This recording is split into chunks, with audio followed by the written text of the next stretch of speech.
Let's do one more example of constructing a Lewis diagram that might be a little bit interesting. So let's say we want to construct the Lewis structure or Lewis diagram for xenon difluoride. So pause this video and have a go at that. All right, now let's work through this together. So first step, we just have to account for the valence electrons. Xenon right over here, it is a noble gas. It has 8 valence electrons. 1, 2, 3, 4, 5, 6, 7, 8 in that 5th shell. It's in the 5th period. So it has 8 valence electrons. And then fluorine, we have looked at fluorine multiple times. We know that it has 7 valence electrons. 1, 2, 3, 4, 5, 6, 7 in that 2nd shell. And we have 2 of these fluorines, so 2 times 7. And then this gives us a total of 8 plus 14 valence electrons, which gets us to 22 valence electrons in total.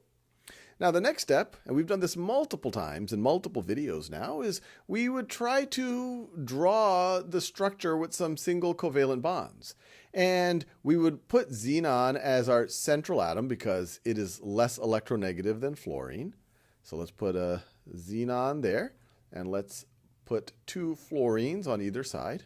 So fluorine there, and a fluorine there. And let's set up some single covalent bonds. And so how many of our valence electrons have we now accounted for?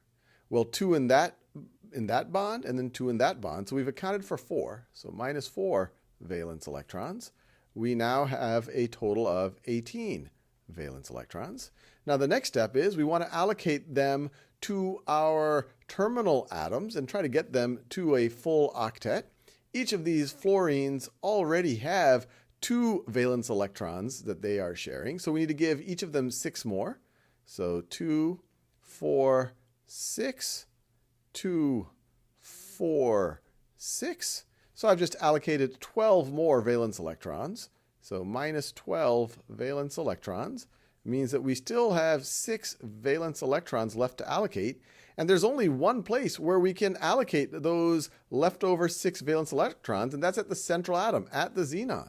So let's do that. So 2, 4, and 6.